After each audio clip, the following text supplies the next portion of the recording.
అల్లూరి సీతారామరాజు జిల్లా దుమ్రిగూడ అరకు మండలం ప్రభుత్వ గిరిజన సంక్షేమ ఆశ్రమ ఉన్నత పాఠశాల ఈ మైదానంలో చేసిన మీ అందరికీ పేరు పేరున ప్రత్యేకించి నా హృదయపూర్వక నమస్కారాలు. మీ మనస్ఫూర్తిగా నేను స్వాగతం పలుకుతా ఉన్నాను.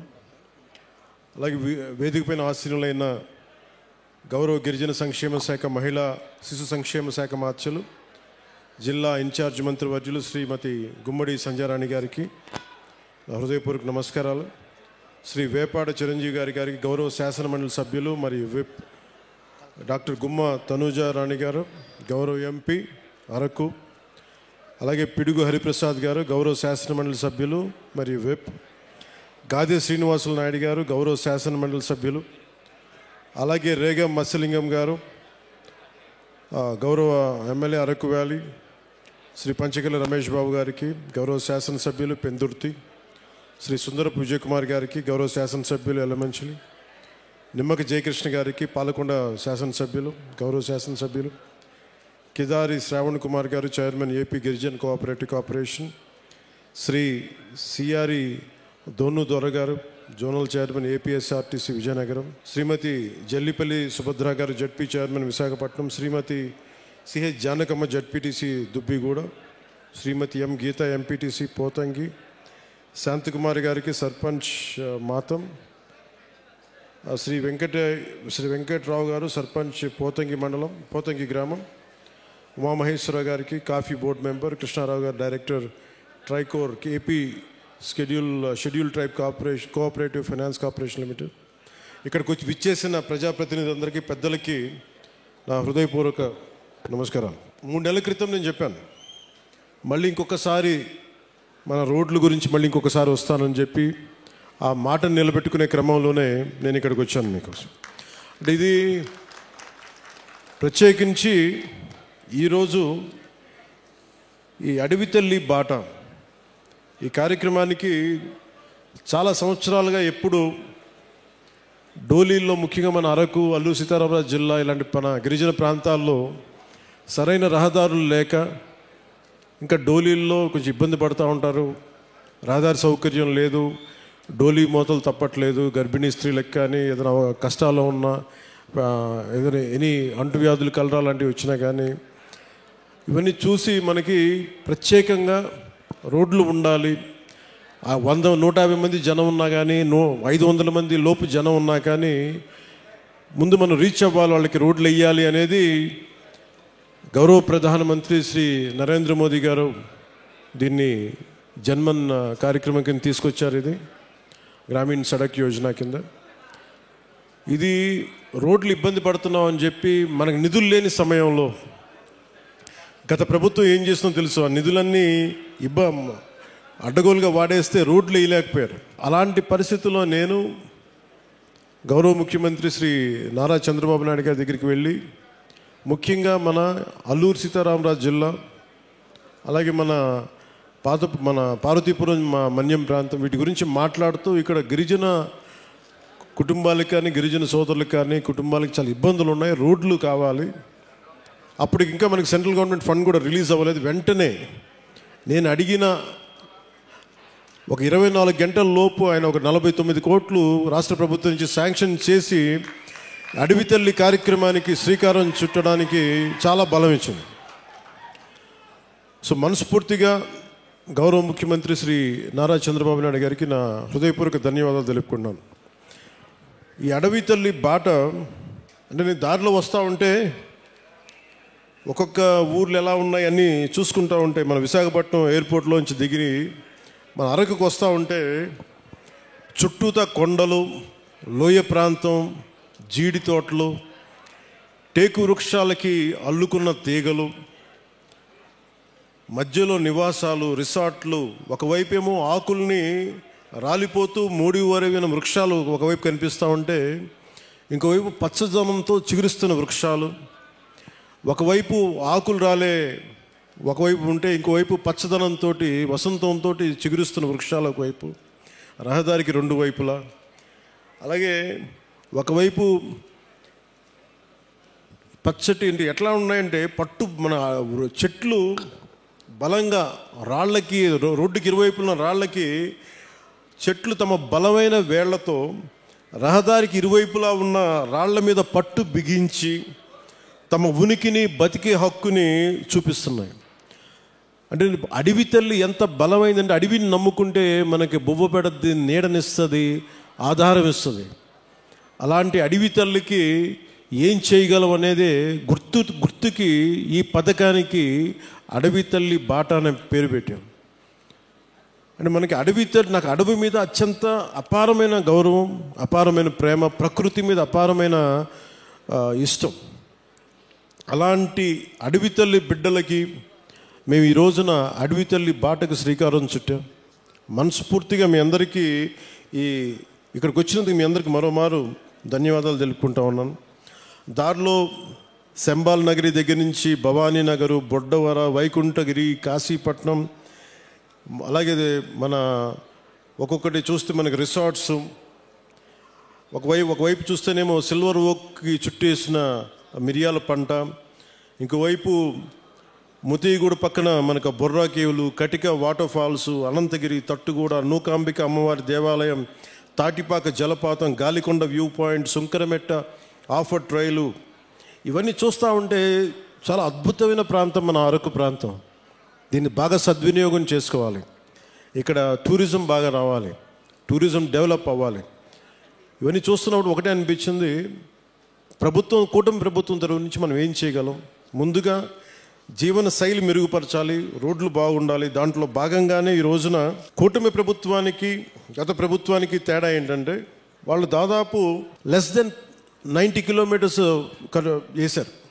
5 సంవత్సరాల కాలంలో కేవలం 90 కిలోమీటర్లే ఖర్చు పెట్టి 92 కోట్లు మాత్రమే ఖర్చు పెట్టారు 5 సంవత్సరాల కాలంలో. అదే కూటమి ప్రభుత్వం వచ్చిన సంవత్సరం లోపే ఇప్పటికీ మేము 1000-5000 కోట్లు పనులు మంజూరు చేసాం. ఇప్పటికీ ఎన్ని కిలోమీటర్లు? 1069 కిలోమీటర్లు. సరిగ్గా ఎప్పుడు ప్రారంభించాం? సంవత్సరం కూడా కాల, 4 నెలల క్రితం ప్రారంభిస్తే ఈ రోజున 1069 కిలోమీటర్ల పనులకి శ్రీకారం చుట్టాం. అంటే ఈ టెండర్స్ కూడా ఏదో ఇప్పుడు టెండర్స్ కూడా కాల్ ఫర్ చేశాం. ఇంకో వారం రోజుల్లో పనులు ప్రారంభమవుతాయి. ఏదో మాట్లాడి చెప్పి వెళ్ళిపోవటం కాదు, వారం రోజుల్లో పనులు ప్రారంభమవుతాయి. అంటే ఎవరికి ముందుగా ఈ రోడ్లు అంటే, ఎవరికైతే అత్యంత particularly vulnerable group, tribal groups ఉన్నాయో వాళ్ళకి చేరటానికి, వాళ్ళకి చేరువవ్వడానికి, వాళ్ళకి చిన్నపాటి సౌకర్యం కల్పించడానికి మా ప్రయత్నం. కూటమి ప్రభుత్వానికి ఇక్కడ ఓట్లు రాలేదు. ఓట్లు పడకపోయినా మీకు బాగోగులను చూడటానికి మేము ఉన్నాం. ఇక్కడ ఓట్ల కోసం రాలేదు. ఓట్ల కోసమే అయితే నేను ఇక్కడ అరకు ఎంపీ గారి పేరు నేను చెప్పక్కర్లా, అరకు ఎమ్మెల్యే గారి పేరు నేను చెప్పక్కర్లా ఇక్కడ. కానీ ఇది ప్రభుత్వం, పార్టీలు మారుతూ ఉంటాయి, కొత్త ప్రభుత్వాలు వస్తుంటాయి, కానీ మనం ఎవరు శత్రువులం కాదు. మనందరం విభేదాలు ఉంటాయి, భావాలు అంటే వైరుధ్యమైన భావాలు ఉంటాయి తప్ప మనం ఎవరు కొట్టుకోవడానికి సిద్ధంగా మనందరం కలిపి ఎవరు ఏ పార్టీ అయినా సరే కూర్చొని అభివృద్ధికి శ్రీకారం చుట్టాలి. దాంట్లో భాగంగానే ఇక్కడ ఇందాక పంచాయతీ ప్రెసిడెంట్స్ అందరూ కొంతమంది మాట్లాడుతూ ఉంటే ఒకటే చెప్తున్నాను, మేము రాగానే 13,326 పంచాయతీలకి 100 రూపాయలు 300 రూపాయలు ఉన్నదాన్ని మేము 10,000 25,000 చేసాం. ఇన్ని సంవత్సరాల్లో, 30-40 సంవత్సరాలు కాదు, గత స్వాతంత్రం వచ్చినప్పటి నుంచి ఎప్పుడు ఇంత డబ్బులు పెంచలే. అది ఎవరు కూడా, పంచాయతీలన్నీ గత ప్రభుత్వం పంచాయతీలు, కానీ ఇవేమీ ఆలోచించకుండా ప్రజలు బాగుండాలి అనే ఒక ఏకైక సదుద్దేశంతో మేము ఈ రోజున ఈ పథకానికి శ్రీకారం చుట్టాం. ఇట్లాంటి పర్టికులర్లీ వల్నరబుల్ గ్రూప్ ట్రైబ్స్ అంటే ఇది చాలా తక్కువ సంఖ్యా బలంలో ఉన్న మన గిరిజన తెగలు. ఇవి మన రాష్ట్రం మొత్తం మీద 1117 782 ఈ పర్టికులర్ వల్నరబుల్ ట్రైబల్ గ్రూప్స్ ఉంటాయి, గ్రామాలు ఉంటే ఇప్పటి వరకు కేవలం 2605 వాటికి గ్రామాలకు మట్టుకే రోడ్లు ఉన్నాయి, దాదాపు కొంచెం కనెక్టివిటీ. కానీ 1177 ఆవాసాలకు మటుకు ఇంకా రోడ్స్ కనెక్టివిటీ లేదు. సో వాటిని తీర్చడానికి, ఆ రోడ్లు కనెక్టివిటీని పెంచడానికి అడవి తల్లి బాట కార్యక్రమం కింద ఇప్పుడు మనం చేపట్టబోయే కార్యక్రమం 24-25కి 601 PVTG particularly vulnerable tribal groups ఆవాసాలకి 1069 కిలోమీటర్ల రోడ్లు కనెక్టివిటీని అందించడానికి 1005 కోట్లతోటి పనులు మంజూరు చేశాం. మిగిలిన ఇంకొక 576 ఆవాసాలకి రోడ్లు కనెక్టివిటీ వచ్చే కాలంలోనే సమీప కాలంలోనే దశల వారీగా మేము అభివృద్ధి చేపడతాం. అలాగే 2000 దీంట్లో 1000 కోట్లు ఎలా వచ్చినాయి అంటే, ఒకటి రాష్ట్ర ప్రభుత్వం నుంచి 49 crores 49 కోట్లు గ్రాంట్ అయితే, మనకి ఎన్ఆర్జీఎస్ కింద జాతీయ ఉపాధి హామీ పథకం కింద దాదాపు మనం 400 కోట్ల రూపాయలు మన జాతీయ ఉపాధి హామీ పథకం కింద మనం దీన్ని ఖర్చు పెడతాం ఈ రోడ్లకి. అలాగే పిఎం జన్మన్ కింద 555.61 కోట్లతోటి 206 రోడ్లకి 239 ప్రైవేట్ మన ప్రిమిటివ్ వల్నరబుల్ ట్రైబల్ గ్రూప్స్తో పాటు ఇంకొక 206 రోడ్ల ద్వారా 612.72 కిలోమీటర్లకు పొడవున్న 206 రోడ్ల ద్వారా 555.61 కోట్లతోటి మంజూరు చేశాం. ఇది మీకు ఇందాక చెప్పినట్టుగానే డబ్బులు ఎక్కడ ఖర్చు పెట్టాలి, ఎక్కడ ఖర్చు పెట్టకూడదన్న ఒక బాధ్యతతోటి కుటుంబ ప్రభుత్వం చాలా బాధ్యతగా ఉంటుంది. 175 స్థానాలకి 164 స్థానాలు గెలుచుకోగలిగాం. 21 ఎంపీస్ని కొట్టగలిగామంటే మీరు మా మీద పెట్టిన నమ్మకం.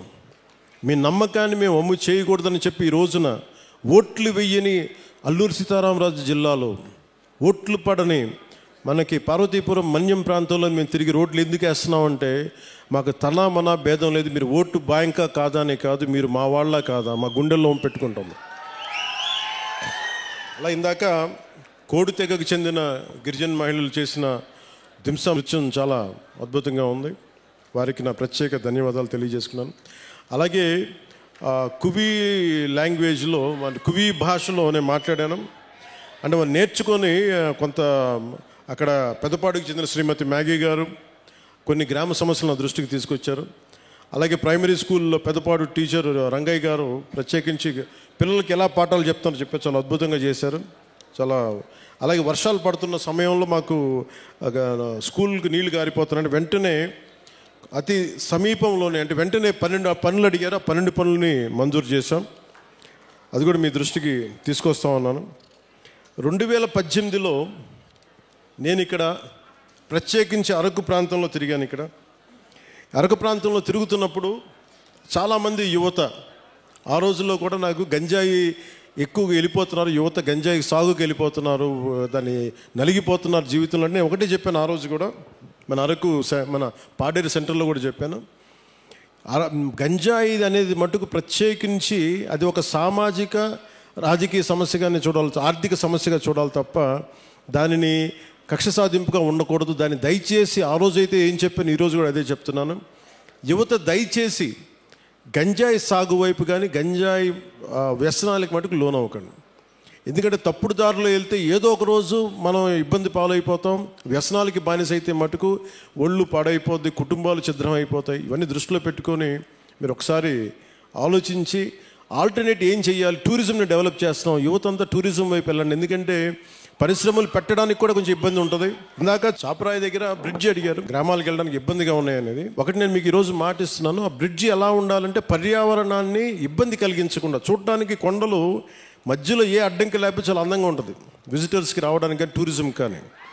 అందుకని టూరిజంకి ఇబ్బంది కలగకుండా, పర్యావరణానికి ఇబ్బంది కలగకుండా ఎలాంటి బ్రిడ్జి వేస్తే చూడటానికి బాగుండాలి, అలాగే గ్రామస్తుల కష్టాలు కూడా, గిరిజన తెగల కుటుంబాల కష్టాలు కూడా ఎలా చేయాలనేది నాకు కొంత సమయం ఇవ్వండి. కానీ నేను అందుకే నడిచాను, ఆ నీళ్ళలో జారిపోతూ ఉంది, రాళ్ళ మీద, ఆ చాపరాయి మీద, ఆ గడ్డ మీద నడుస్తూ ఉంటే జారిపోతూ ఉంది. అందుకని నేను అర్థం చేసుకున్నాను నా కష్టాలని. నాకు కొద్దిగా సమయం ఇవ్వండి, దానికి ఖచ్చితంగా ఒక అందమైన పరిష్కారం ఎదుగుతాం. పర్యావరణానికి ఇబ్బంది కలగకుండా టూరిజం పెరిగేలాగా, ఒక మీకు సౌకర్యంగా ఉండేలాగా ఒక తక్కువ సమయంలో, ఒక 2 నెలల సమయంలో ఒక పరిష్కార మార్గం తీసుకొచ్చి మీ ముందు తీసుకొస్తాం. ఒకసారి పెద్ద పనులు చేయడం వీటన్నిటికంటే కూడా చిన్న చిన్న కష్టాలు ఇంకొకరికి ఆనకపోవచ్చు. కష్టం, నా కష్టం కూడా ఎప్పుడు కష్టాలు. నేను ఒక గిరిజన గ్రామంలో ఉంటే, ఒక తాండాలో నేను పెరుగుతూ ఉంటే, నాకు నిజంగా నా సోదరుకో ఎవరికో ఒక చిన్నపాటి ఇబ్బంది వచ్చి నేను హాస్పిటల్కి తీసుకెళ్ళినప్పుడు రోడ్డు సౌకర్యం లేక డోలీ మీద తీసుకెళ్ళాలి అంటే ఎంత కష్టపడతామో, ఎంత ఇబ్బంది ఉంటుందో నేను అనుభవించకపోయినా కానీ నాకు ఆ కష్టం నేను మనుషుల్ని చూసి అర్థం చేసుకున్నాను. అందుకనే మనం రాగానే ముఖ్యమంత్రి చంద్రబాబు గారు దాదాపు ఒక 49 కోట్లు ఇస్తే వెంటనే మేము చేయగలిగింది ఏంటంటే, వెంటనే ఈ మన అనంతగిరి మండలంలో ఒక పర్టికులర్ గ్రామానికి వెళ్ళి అక్కడ సకాలంలో పొలంగూడ గ్రామానికి, మనకి శ్రీకాకుళం జిల్లా కొత్తూరు మండలం గొట్టుపల్లి నుండి పొలంగూడ గ్రామానికి నూతనంగా కొత్తగా బీటీ రోడ్డు నిర్మాణం చేపడితే మొదటిసారి ఆ గిరిజన గ్రామంలో అంబులెన్స్ కూత వినిపించింది. సకాలంలో సరైన సమయానికి అంబులెన్స్ రావడంతో ఒక గిరిజన గర్భిణీ మహిళ సకాలంలో ఆసుపత్రికి చేరి ఒక ఆరోగ్యవంతమైన శిశువుకి, ఒక బిడ్డకి జన్మనిచ్చింది. ఈ రహదారి ద్వారా 6 గిరిజన ఆవాసాల గ్రామాలకు చెందిన 1260 మంది డోలీ మోతల నుంచి విముక్తి పొందారు. ఇది ఒక అద్భుతమైన ఒక 10,000 మందికి పనిచేసేది కాకపోవచ్చు, ఒక డబ్బులు రాకపోవచ్చు, ఓట్లు రాకపోవచ్చు, దానివల్ల ఆదాయం డబ్బు ప్రభుత్వానికి రాకపోవచ్చు, కానీ మీ కష్టంలో మేము ఉన్నాం. మా కూటమి ప్రభుత్వం ఇది మంచి ప్రభుత్వం, ఆ ప్రభుత్వాన్ని కూడా నేను వాటన్నిటికంటే కూడా మీకు అండగా నిలబడే ప్రభుత్వం కూటమి ప్రభుత్వం. నేను ప్రత్యేకించి ఈరోజు మిమ్మల్ని కోరుకుంటుంది, 2018లో నేను ఇక్కడ తిరిగాను పోరాట యాత్ర. అప్పుడు అన్ని కష్టాలను చూశాను. ఎందుకంటే నేను కార్యకర్తలకు కూడా, జనసేన నాయకులకి, జనసేన కార్యకర్తలకు అప్పటికీ చెప్పాను, ఇప్పటికీ చెప్తున్నాను. అలాగే మన కూటమి నాయకులందరితో కూడా నేను ఈ భావాలని పంచుకుంటా ఉన్నాను.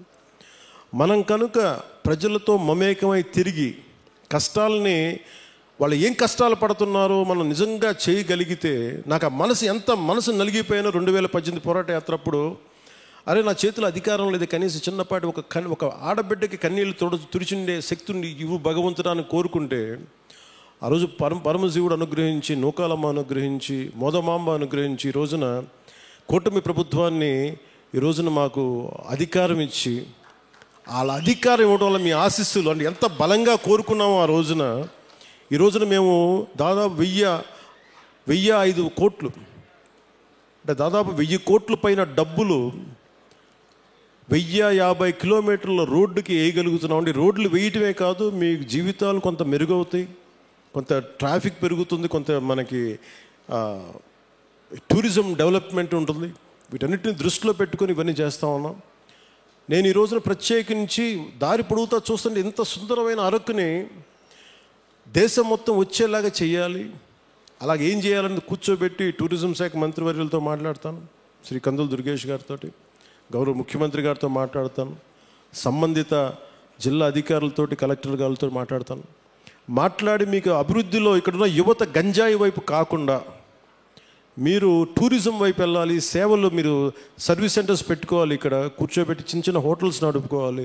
మీకు ఏదైనా స్థలాలు ఉంటే మీరు అక్కడ కూర్చోబెట్టి కొంచెం ఓపెన్ క్యాంప్స్ పెట్టుకునేలాగా, 10 డబ్బులు వచ్చేలాగా, కొంతమందికి వృత్తి ఉపాధి వచ్చేలాగా ఖచ్చితంగా కృషి చేస్తాం. అలాగే ఇందాక కలెక్టర్ గారు మాట్లాడుతా, ఇప్పటికీ 2,25,000 కాఫీ తోటలు ఉన్నాయి. ఇంకో పట్టులకి జిరాయితీ పట్టాలు కానీ, లేదంటే పోడు పట్టాలు కానీ కలిపి ఇంకొక 1,00,000 పైన మేము ఎకరాల్లో కాఫీ తోటను సాగు చేయాలనుకుంటున్నాం. దీనికి కాఫీ తోటలు పెంచాలంటే ఎత్తైన చెట్లు, వృక్షాలు కావాలి. అందుకని ప్రత్యేకించి అలాంటి వృక్షాలు పెంచాల్సిన చోట దాన్ని ఉద్యానాలని పెంచే దాంట్లో జాతీయ ఉపాధి హామీ పథకానికి ఆ పథకం దీని కింద వర్తిస్తుందని అడుగుతారు. ఖచ్చితంగా దాన్ని పరిశీలించి, ఇక్కడ అంటే నా భయం ఏంటంటే, ఒకటి సిల్వర్ ఓక్ ఎప్పుడు కూడా వల్నరబుల్ టు ఫారెస్ట్ ఫైర్స్, అంటే ఎక్కువ మంటలు రగుల్చుకునే అవకాశం ఎక్కువ ఉంటుంది. అది స్థానికమైన చెట్టు కాదు. సో ఇప్పుడు వేసేసాం కాబట్టి మనం ఏం చేయలేం. కానీ భవిష్యత్తులో కలెక్టర్ గారికి కూడా, మన పంచాయతీరాజ్ శాఖ ప్రిన్సిపల్ సెక్రటరీ గారికి కూడా, అలాగే ఇక్కడ ఉన్న ఫారెస్ట్ అధికారులకు కూడా, మీరు సిల్వర్ ఓక్ వేసేటప్పుడు దానికి ఆల్టర్నేట్ దయచేసి కొత్తగా, ఫాస్ట్గా, తొందరగా ఎదిగా ఏవో ఆలోచించండి. ఖచ్చితంగా 1,00,000 ఎకరాలు కాఫీ సాగు ఉంటే, కాఫీ బోర్డు నిర్ణయించుకుంటే ఖచ్చితంగా దాన్ని మరింత ఆదాయం పెరుగుద్ది, మరింత మనకి యువతకి ఉపాధి అవకాశాలు ఉంటాయి. దీన్ని దృష్టిలో పెట్టుకొని పర్యావరణానికి, ఎందుకంటే ఎసిడిక్ ఎక్కువైపోద్ది, మన సాయిల్లో ఎసిడిటీ పెరిగిపోద్ది ఈ సిల్వర్ ఓక్ వేస్తే. అది మన నేటివ్ ప్లాంట్ కాదు. అందుకనే పనస కానీ, మామిడి కానీ, ఇంకా తొందరగా ఎదిగే మొక్కలు ఏమున్నాయి, వీటన్నిటి వృక్షాలు ఏమున్నాయి, వీటిని దృష్టిలో పెట్టుకొని ఖచ్చితంగా కలెక్టర్ గారు అడిగిన ఈ ప్రతిపాదన ముందుకు తీసుకెళ్తాం. ఖచ్చితంగా 1,00,000 ఎకరాల్లో కాఫీ తోటని ముఖ్యమంత్రి గారు తెలియజేశారు. ఖచ్చితంగా దీన్ని సాధిస్తామని మీ అందరికీ తెలియజేసుకుంటాం. సో మీ అందరికీ మరోమారు ఇంకా బస్తర్లోనూ ఇక్కడంతా ఇంకా మనకి చిల్లంగి అని చేస్తారంట. ఎప్పుడు చిన్నప్పుడు ఇప్పుడు నేను తులసి నవలు చదివాను, కానీ బస్తర్ నుంచి దార్కా వచ్చాడు, కాద్రా వచ్చాడు. నవల్స్లో బాగుంటుంది, కానీ నిజంగా అంటే ఎందుకో ప్రత్యేకించి పోలీస్ శాఖ అధికారులు నా దృష్టికి తీసుకొచ్చారు, ఎస్పీ గారు నా దృష్టికి తీసుకొచ్చారు, ఎస్పీ గారు డిఎస్పీ గారు ఇద్దరు. అంటే అరకు పరిసర ప్రాంతాల్లో ఇప్పటికీ చాలామంది చెడుపు, చిల్లంగి మరియు చేతబడి వంటి మూఢనమ్మకాలని ఉన్నాయి. దానివల్ల పొరపాటున మానసికంగా మన ఇంట్లో బాగలేకపోతే, ఒకరికి ఎవరికైనా మానసిక వ్యాధి ఏదైనా వస్తే మనకు పడని శత్రువు ఎవడన్నా చిల్లంగి చేశాడు, చేతబడి చేశాడు అని చెప్పి కొట్టి చంపేయటం, ఇలాంటి చేయటం దాదాపు గత కొన్ని సంవత్సరాలుగా 9 మందిని చంపేశారనేది ఒక రికార్డు పోలీస్ శాఖ అధికారులు పెట్టారు. సో వారి విజ్ఞాపన, వారి విన్నపం ఏంటంటే, ఎట్టి పరిస్థితుల్లో మీరు దయచేసి దీని అలా ఆ మూఢనమ్మకాల వైపు వెళ్ళకండి. ఏదైనా బాగలేకపోతే ఎందుకు బాగలేదు అని దృష్టిలో పెట్టుకొని అట్లా ఆలోచించమని, అందుకని దీనికోసం ప్రత్యేకించి వికాస్ అనే ఒక కార్యక్రమం ప్రారంభించారు. ఈ పై విషయాలన్నింటినీ, అంటే దీనికి గల కారణాలను పరిశీలిస్తే మూఢనమ్మకాలని మనకి ఇంట్లో వాళ్ళకి బాగలేకపోతే చేతబడి చేశాడు, చిల్లంగి చేశాడు అవన్నీ సినిమాల్లో బాగుంటాయి, నవల్స్లో బాగుంటాయి. నిజానికి మన మనసుకు మించింది ఏం లేదు.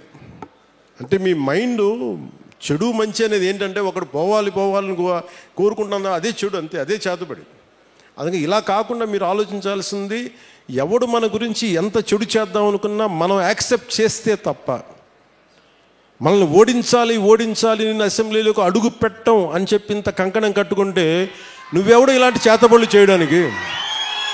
ఇలా చూడండి, మనంటే పడినోళ్ళు ఎప్పుడు మాట్లాడతారు, అందువల్ల. కానీ మనం ఎలా ఎదుర్కోవాలి? కూర్చొని కొట్టడాలు ఇవన్నీ కాదు. బలంగా మన మనసు బలంగా ఉంటే ఏది పనిచేయదు, మనకి ఏది దుష్టశక్తి మన మీద పనిచేయదు. ఎందుకంటే ఒక్కసారి ఇలాంటి మూఢ విశ్వాసాలని నేను కూర్చోబెట్టి వెంటనే తీసేయమని కష్టం, నేను అర్థం చేసుకోగలను. కానీ వీటికి మించి మీరు ఆలోచించాల్సిందిగా, ముఖ్యంగా యువతకి, ఆడపడుచులకి, మహిళలకి చెప్తున్నా. ఒక తరం అది నమ్మారు, ముందుకు వెళ్ళిపోయారు. తులసి నవల్స్ లాగా బస్తర్ అడవుల నుంచి కొంతమంది వస్తారు, ఇలా చేశారు. ఇవన్నీ పాతకాలం అన్నీ అయిపోయినాయి. మీకు ఎవరైనా సరే చెడు చెయ్యాలనుకున్నోడు కూడా మనకి ఎవడు చెడు చేయలేడు, మనం బలంగా ఉంటే మనం ఏదైనా ఎదుర్కోగలం. అందుకని ప్రత్యేకించి వీళ్ళెవరో మనకి చెడు చేశారు, చేతబడి చేశారు, చిల్లంగి చేశారు, వీటికి లోను కాకుండా, ఉద్రేకాలకి లోను కాకుండా, చట్టాన్ని మీ చేతుల్లోకి తీసుకోకుండా, ఇలాంటి జరగకుండా మీరు చూసుకోవాలి మనస్ఫూర్తిగా నేను మీకు కోరుకుంటా ఉన్నాను. అందుకని వీటన్నిటిని దృష్టిలో పెట్టుకొని అవగాహన కార్యక్రమం, వికాస్ అనే కార్యక్రమాన్ని శ్రీకారం చుట్టారు ఉన్నత పోలీసు అధికారులు. దీంట్లో భాగంగా జిల్లాలోని పోలీసు, రెవెన్యూ, వైద్య, ట్రైబల్ డిపార్ట్మెంట్ మరియు వివిధ రకాల సంస్థలు సంయుక్తంగా గ్రామాల్లో పర్యటించి ఇలాంటి చిల్లంగి కావచ్చు, ఇలాంటి చేతబడుల మీద కావచ్చు అవగాహన కల్పిస్తూ, ఎవరికైనా సరే అనారోగ్య సమస్యలు ఉన్నా, మానసికంగా ఎటువంటి సమస్యలు, దానికి కారణం చిల్లంగి ఇటువంటి చేతబడులే కాదు, వారి యొక్క సమస్యకి పరిష్కార మార్గం హాస్పిటల్స్లో ఉంటుంది. లేదంటే ఏమున్నాయని చెప్పి వాటిని నిజంగా మనం కొంచెం లాజికల్గా ఆలోచించి మెడికల్ పాయింట్ ఆఫ్ వ్యూలో దాన్ని కరెక్ట్ చేయాలని మనస్ఫూర్తిగా పోలీస్ శాఖలు కోరుకున్నాను. మేము ఆంధ్రప్రదేశ్ ప్రభుత్వం, కూటమి ప్రభుత్వం నుంచి మేము కోరుకుంటా ఉన్నాం. అందుకని మీ అందరూ సహకరించి చట్టాలను దయచేసి చేతుల్లో తీసుకోకండి. గంజాయి పంటను మట్టుకు దయచేసి ఎట్టి పరిస్థితుల్లో కూడా మీరు పెంచకండి. ఎవరన్నా ఉంటే కూడా పోలీసు అధికారులకి మీరు ఇన్ఫర్మేషన్ ఇవ్వండి. నేనేం కోరుకున్నాను అంటే, పోలీసు అధికారులు కూడా, మీ గతంలో కూడా పాడేరు సభలో కూడా చెప్పాను, ఇది సామాజిక ఆర్థిక సమస్యగానే చూస్తాం తప్ప ప్రజలకి వీళ్ళు ఎడ్యుకేట్ దెమ్, వాళ్ళకి కొంత అవగాహన కల్పించి అటువంటి వైపు వెళ్లకుండా మీకు ఉద్యోగాలు వచ్చేలా, జీవనోపాధి కల్పించేలా ఈ ప్రభుత్వం మరింత శ్రద్ధ తీసుకుంటుంది, మరింత బాధ్యతగా ఉంటుంది మనస్ఫూర్తిగా తెలియజేసుకుంటూ. అలాగే అంటే మీతో మాట్లాడుతూ ఉంటే ప్రతి డిపార్ట్మెంట్ నాకు ఒక విజ్ఞాపన ఇస్తుంది, మీరు చెప్పండి మీ వాళ్ళందరికీ. సో అలాగే అటవీ శాఖ తరపు నుంచి ఒక విన్నపం వచ్చింది. దయచేసి మనం ఏదో సిగరెట్ తాగేస్తా, లేదంటే ఏదో మరి అంటే చాలా నిర్లక్ష్యంగా ఉంటాం. మన ప్రకృతి మీద మనకి అడవి తల్లి ఎంత పచ్చటి సౌందర్యం, ఎంత చక్కటి సౌందర్యం అంటిచేయడం ఎంతసేపు చెప్పండి. మనం మీరు లాస్ ఏంజల్స్లో చూశారు, ఎన్ని లక్షల కోట్లు నష్టం వచ్చింది వాళ్ళకి. డబ్బున్నోళ్ళు అందరూ పెద్ద పెద్ద ఫిల్మ్ యాక్టర్స్, బిజినెస్ మన ఇండస్ట్రియలిస్టులు, బిజినెస్ పీపుల్ అందరూ కూడా ఏమాత్రం ఇల్లు కూడా సొంత అసలు కొన్ని దశాబ్దాల నుంచి పెట్టుకున్న జ్ఞాపకాలు కూడా పోయినాయి, డబ్బులు గాలిపోయినాయి. సో వీటన్నిటిని దృష్టిలో పెట్టుకొని ఫారెస్ట్ ఫైర్స్ అనేది ఇది ముఖ్యంగా మన సమ్మర్ సీజన్ కాబట్టి, గ్రీష్మం కాబట్టి, మీరు ఎవరన్నా సరే కొంచెం బాధ్యతగా నిర్లక్ష్యంగా ఉంటే వారికి కొంచెం వారిని సరైన మార్గంలో పెట్టి మీరు ఎందుకంటే నిప్పు పెట్టకుండా మటుకు చూసుకోండి. ఒకసారి మీరు చిన్నపాటి తుంపల్ని మన ఇంటికి అడ్డంగా ఉన్నాయని చెప్పి మీరు మంట పెట్టేస్తే అది ఎటు కార్చిచ్చు అయిపోద్ది. వృక్షాలు కాలిపోతాయి, మన నీడనిచ్చే వృక్షాలు కాలిపోతాయి, మనకి ఎండనికే నీడనిచ్చే వృక్షాలు అంతరించిపోతాయి. ముఖ్యంగా మూగ జీవాలు, జంతువులు చచ్చిపోతాయి. అందుకని వీటిని దృష్టిలో పెట్టుకొని అడవులకి నిప్పు పెట్టే పరిస్థితులు ఏదైనా ఉంటే దయచేసి మీరు కొంచెం బాధ్యత తీసుకొని మీకు కనిపించినప్పుడు దాన్ని ఆర్పటం లేదు, అలాంటి పరిస్థితులు రాకుండా మీరు ఉత్పన్నం కాకుండా చూసుకోవాలి మనస్ఫూర్తిగా కోరుకుంటూ మీ అందరూ బాగుండాలి, ఆయురారోగ్యాలతో ఉండాలి. నా కోరిక ఒకటే, వచ్చే ఎన్నికలకి మొత్తం మన్యమంతా కూటమి ప్రభుత్వం పతాకాలతో రెపరెపలాడాలి. ఎందుకు చెప్తున్నానంటే 5 సంవత్సరాల విలువైన సమయం మీరు ఇచ్చారు, మీ ఓటు వేశారు, మీ ఓటుకి వాళ్ళు విలువ ఇవ్వలేదు. కానీ మీరు ఓటు వేయకపోయినా నేను మీ ఓటుకి విలువ ఇచ్చి ఇక్కడికి వచ్చాను. అందుకనే ఎందుకంటే నేను మీకోసం నేను పదే చెప్తున్నాను, 15 సంవత్సరాలు ఈ కూటమి ప్రభుత్వం ఉంటుంది. కేంద్రంలో ఎన్డీఏ ప్రభుత్వం, భారతీయ జనతా పార్టీ లీడింగ్ పార్టీగా నరేంద్ర మోదీ గారు ఎలాగైతే చేశారో అంత బలంగా 3 పర్యాయాలు ఉంటే తప్ప మనకి విభజన సమయం నుంచి గత పాలన వరకు ఎంత నలిగిపోయాం అది బయట పడాలి అంటే మాకు ఒక 15 సంవత్సరాల మీ ఆశీస్సులు కావాలి. మేము కింద పడతాం, మీద పడతాం. ముఖ్యమంత్రి గారు చిన్న భిన్నమైన ఆర్థిక వ్యవస్థని సరిచేస్తూ ఉన్నారు, నేనేమో మీకు తిరుగుతూ ఉన్నాను. మేము మీకోసం పని చేస్తాం, కానీ మీ ఆశీస్సులు కావాలి మాకు. మీ ఆశీస్సులు ఇవ్వండి మాకు. మీకోసం తిరుగుతాం, ఒళ్ళుంచి పని చేస్తాం, మీకు అండగా ఉంటామని తెలియజేసుకుంటూ ప్రతి ఒక్కరికి పేరు పేరున ధన్యవాదాలు తెలుపుకుంటూ మీ భవిష్యత్తు కోసం మన కూటమి ప్రభుత్వం. జై హింద్, జై భారత్.